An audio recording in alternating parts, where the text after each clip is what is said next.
Бүгүнкү берүүбүздө мен наристелердин ден соолугуна басым көрсөтөт элем.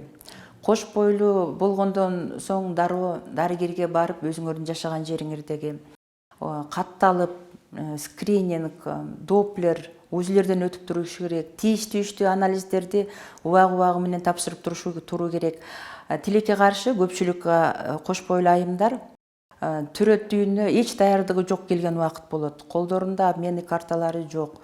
Айымдарда азыр аз кандуулук деген бар, анемия оорусу көп кездешет, кан басымы жогору болуп кетиши мүмкүн, ар кандай инфекциялар болушу мүмкүн, врожденный тубаса оорулар болушу мүмкүн. Ошондуктан эгерде диагностика өз убагында мөөнөтүндө болбосо, ымыркайлар ара төрөлүп калган убакыттарда болот, салмагына жетпей, ар кандай патология менен төрөлөт.